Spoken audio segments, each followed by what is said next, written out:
กราบทักทายสบายดีพ่อแม่พี่น้องหมดสุขุทุกคนยินดีต้อนรับเข้าสู่ช่องผ่านสั่งสบายดีตอนเช้าป้าต้องพากันบนปัญญาคาปัญจพันธ์นำหมูเมื่อคืนนี่บเห็นล่องลอยทุกคนเลยชาตอนเช้าตื่นที่เช้าแล้วมื้อนี้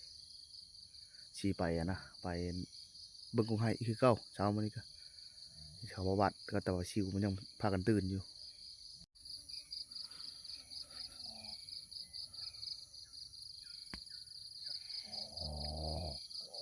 โอ้ยกดเฮ้ยตื่นเปิดรัดหมูนะ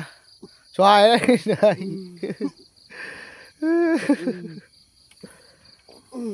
ผมเมาพากันมานำไปนำหมูเมื่อคืนนี่ทีเขาเลยยินลุกต้มน้ำกินไปลึกตึกตักก่อนยังไปเป็นเลยที่เขาตื่นสายก็ได้เลยไม่แห้งหรือว่าเมื่อพระประกาศ9 โมงมาเมื่อคืนนี้แต่ถึงบ่าย 3คือเมื่อนั้นเจ๊ต้มน้ำกินกาแฟก่อนยังออกมารับเช้าไม่ได้เช้าเลยสายแล้วมันตื่นสายดิมัน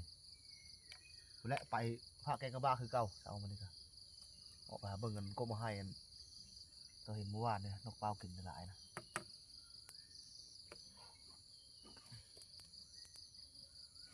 ต้องหมดงานคนคิดดินเต็มขึ้นมาโถยเฮมึงหมดเลยนะ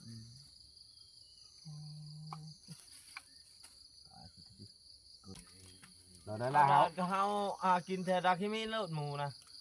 มันไปเท่านั้น แต่ แหละ ไอ้รถนะในดานนี่นะ ก็ไปเราไปห้วยทรายนี่ไปพูดแล้ว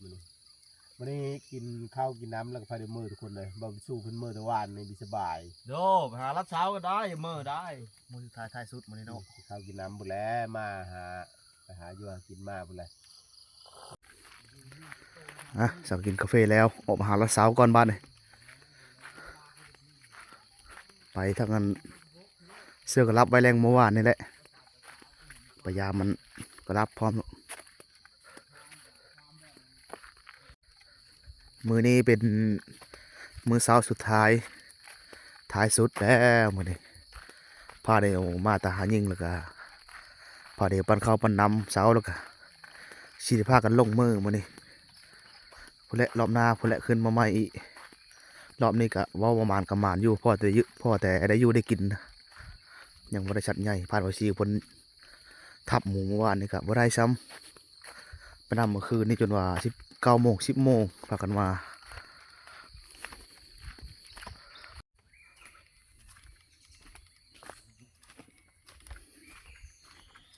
ว้าวนะว่าจะออกไปแต่เช้ารัดกระเหาะกินมาให้บ่ทันอีแล้วมื้อนี้ค่ะสวายเติบมื้อนี้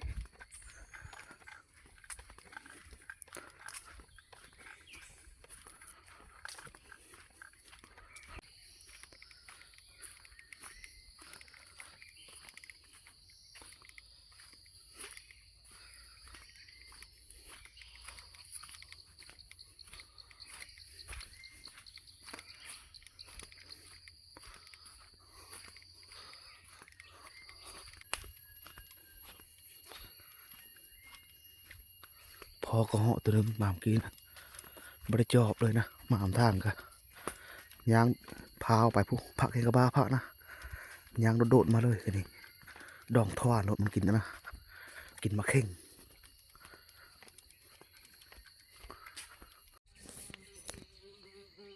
สักมาฮอดคงไห้กับบ่มีนกเฮาเลยสมออยู่นกเปลวกับบ่มีนกเป้าเช้าเมื่อวานในหลายตัวเลยแต่ว่ามาเมื่อเช้านี้บ่เห็นนกเป้าชักตัวมันนี่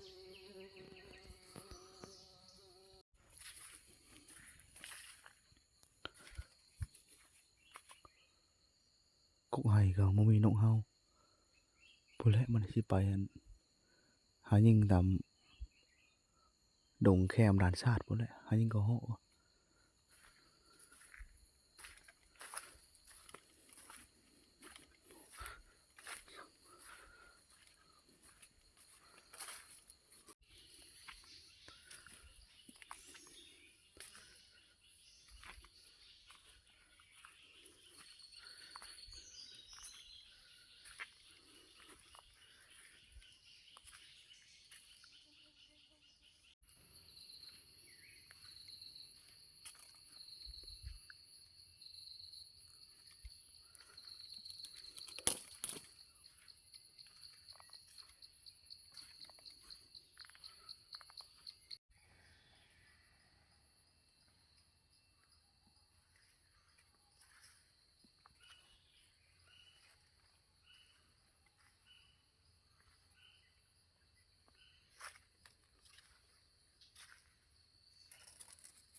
ยิงก็เหาะ2 บาทก็ยังบ่ถึกจักโต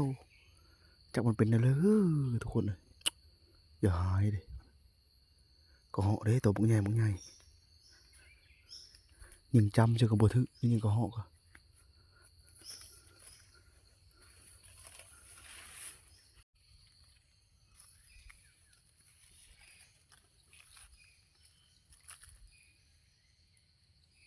ปลาตัวความแกงกะบาพระนี่นะมีแต่หอยหมูหลายเลยมันกินมะกะบกแถวนี้นะกินมื้อคืนนี่โลดหอยหมูกินมะกะบกอะ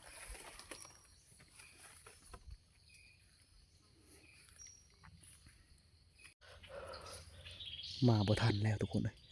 หมูออกไปแล้วนี่มื้อเช้านี่โลดนี่นะมันกินมะกะบกกกนะกกมันอยู่แคมป์ฮ้องนี่นะมาบ่ทันมันความทางแล้วพอตัวคันมาทันมื้อเช้านี่ได้ทับโลดหมูตัวนี้หมูโทนหมูตัวเดียวนี่ใหม่ๆเลยโอ้ยความทางแล้วนี่ความทางนี่เอาผู้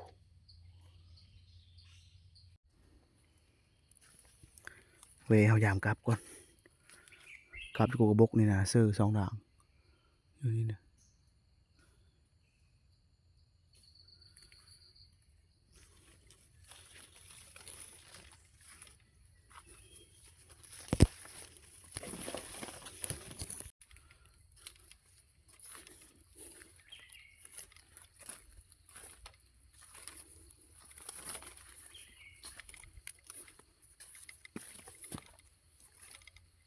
บ่ถือซ้ำ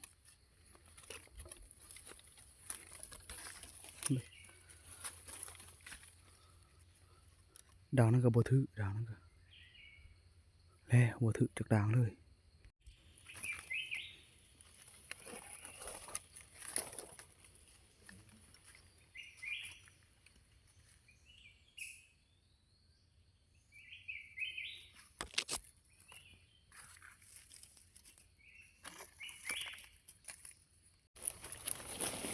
ยิงกระแตแล้วยิงในคือนั่นเลยคือสิถือหรือบ่ถือบ่ถืออยู่บ่มันเฮากินมันกระบกหลายเลยพวกนี้นะมีแต่กระแตข้างในแหน่ถือแล้วทุกคนเลย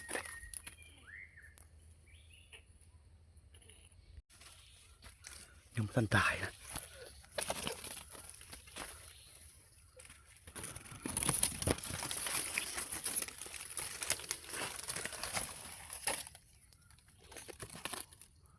พาเกิดสมัยบ่ได้นี่ก็ยังบ่ตายได้แตะลึงเลยกระลับ2 ด่างก็ไม่ถือช่ำกระแตเฮากินมันกระบกหลายเลยแต่ว่าบ่ถือหรือว่าท่านฮอดยามเสือกระลับบ่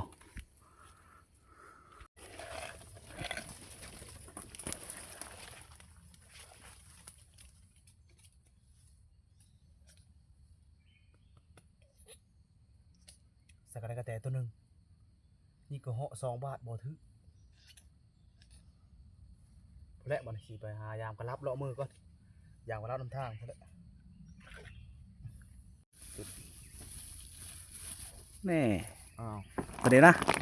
ก็ได้อะไรบาทเดียวนึงไม่มีกราฟคือหมูไม่ว่าไปชี้เลยมันนู่นเลือดหมูนะ เฉลยตามไปชี้อยู่ได้พลละลายป่ะ เด้ ปอดโอ้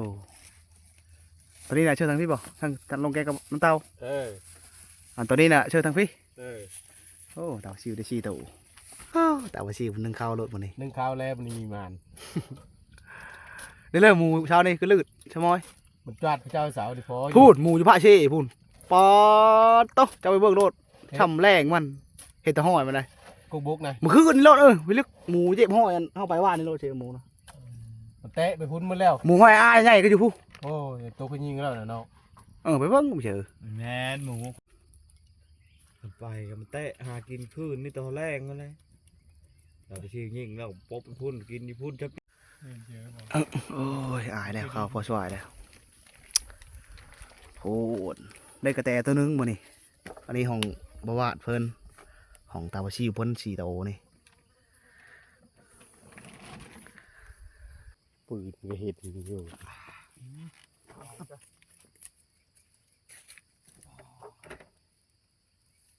ถ่ายแล้วเท่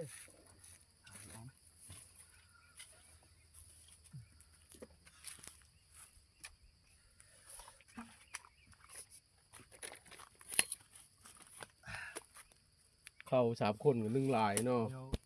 โอ้ ผมว่าทากินชิ้นหมูก็ไม่ได้กิน เอามาเถอะนะอดหนาว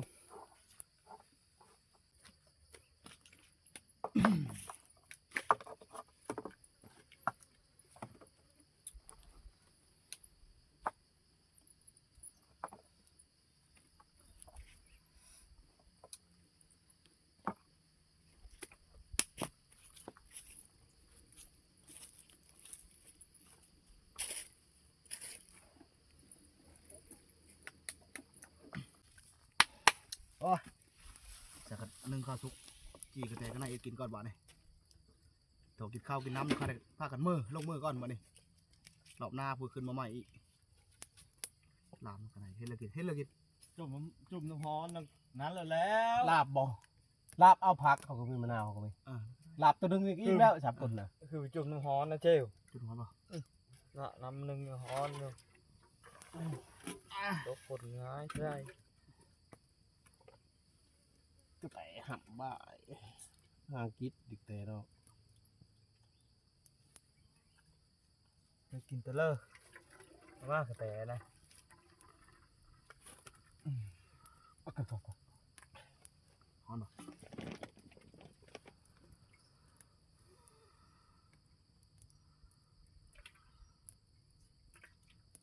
หอนบ่เอามาพี่มือนึงเลย ใช่ใช่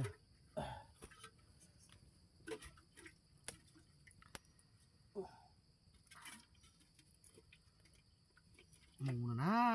ยิงก็บ่ตายเนาะยิงก็ได้ตายโลด เขาไปยิงเขายิงข้าข้าพี่ดิตา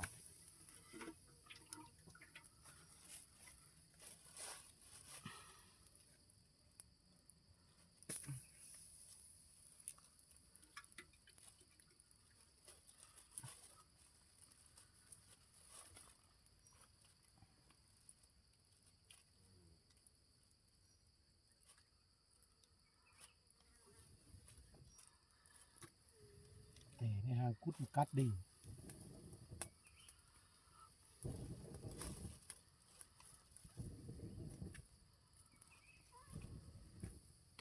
คือเงินนั้นก็ไม่ได้เป็นตะกินนะเอาหอย ไปเลย มุดงามกินทั้งต่อกินมืดละ มาให้ดูกินก่อนบ้านนี่เฮ็ดลาบเอาลาบกินก็พากันลงมือ ลาบเสมเกาะเนาะ สมก็ กินบ่ล่นชนพระเราได้มันก็ได้ เป็นลาบเสมเกาะนะครับกระแตนู่ หน่อยเนาะสิได้เด้ หอมคักพอนะ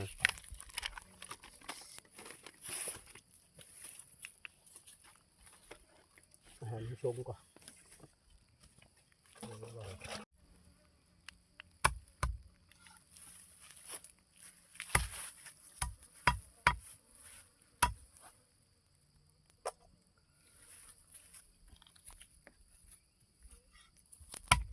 นี่แหละในยูได้กินก็พ่อจะได้ยูได้กิน โอ้ยได้ชำเลย พ่อได้ลงได้หลาย ครับโอ้โหไม่ใช่ รอบหน้าเนาะพาบ่โอ้โหบ่จี้โหในมุนบ่จี้เอ้า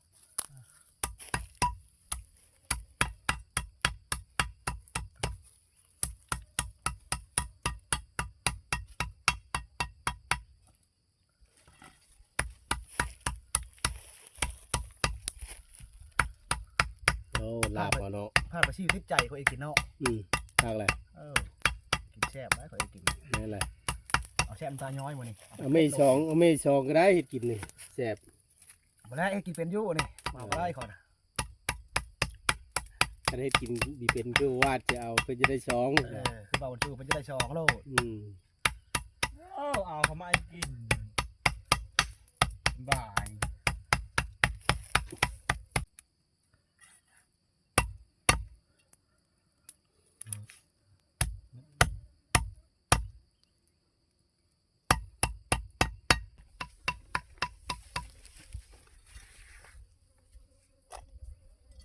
ตอนใหญ่เนาะ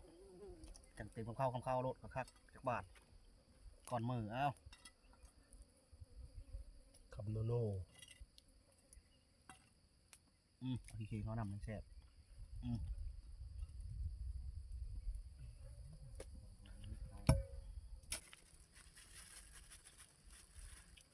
เสือเกลือเป็นโน่พักซอยเชื่อน้ำหลังโคชุบก้อนยังนะยังมาปรุงน้ำหลังอีกเสือบุพักเสือนะเสือมะนาวบีบยัดเสือเลย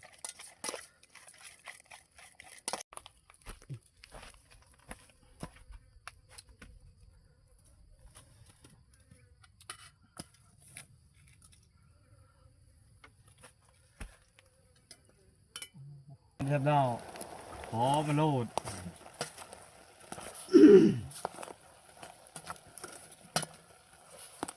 ผัดมาฮอดบ้านนางน้อย สุกแล้วยังออกมาปรุงน้ำหลังอีก ลูกระบอกว่าจะท้อง สุกแล้วออกมาปรุงก้อนบาทเลยโอ้ยหมอปีกลามเลยบ้าบ้ามันลอยเลยเนาะนี่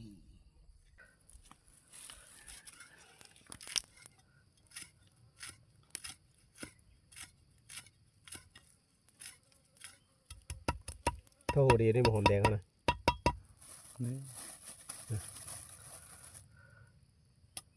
น้ำมาตัวนี้ไม่ใช่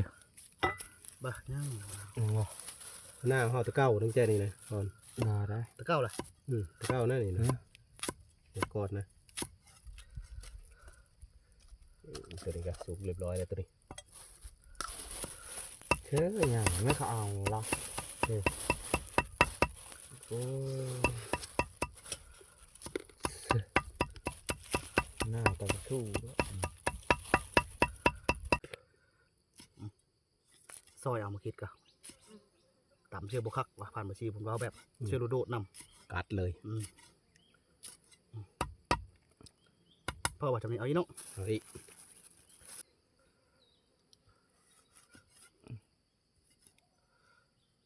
เชื่อมัดโลด เชื่อมันหน่วยนั่นป้าหน่วยนี่นี่ดูดยาวเขาโคมาช่องเธอจำเธอแหละขาดเขาโคนะ ส้มเสือกับขี้กันในขมนี่เนาะมันเข้าเดียวอยู่บ่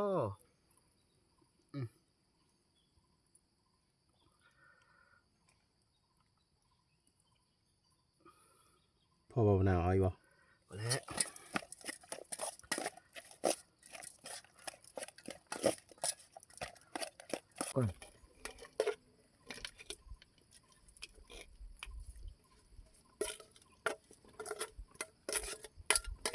ตัวเต็มถ้วยเอาเนี่ย ไปเลิกวันนี้นะคนว่านะ แล้ว ล้างผักเลยอู้ได้ห่อหน่อยตามชีพขลำเข้ามานี่ บ่กินนะบ่อยากปานใดนะเอานะ อ้าพักของเรา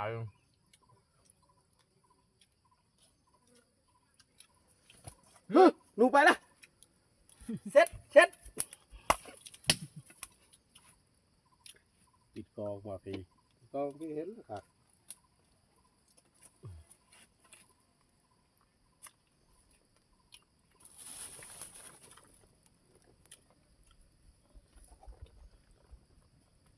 จามชิวใช่ป่ะ นี่แหละ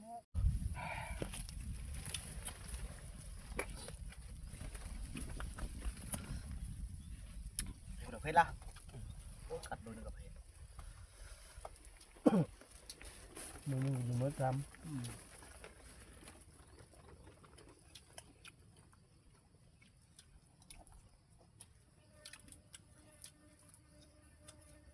ไม่ใช่ใช่มันปิดไม่ใช่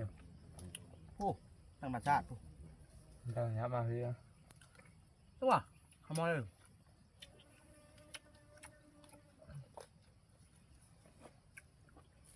ลูกขอเดิมบ่ว่าดอง ลูกค้าเริ่มคือเท่าไรทางเพื่อนเอากดว้าฮะเฮ้ยกลับมา คือเราให้โม่ร้อยยอไม่เข้าใจอ่ะ ยานเลยเนาะ nó raอยู่ไม่ได้ถอยโม่แล้วมันเคยมักยอเลยเอ้ยงับมาก็จับกูไม่กี่ อ่ะสากกินข้าวกินน้ำอิ่มแล้วนะอันพากันเก็บข้าวเก็บของมือพักผ่อนก่อนจังหน่อยหนึงไปหายิงแต่ละมื้อกับพ่อหลายๆนะพ่อแต่ได้อยู่ได้กินแล้วแต่เช้ากันเลยได้พูละโต2 โตอีก 3 โต อืม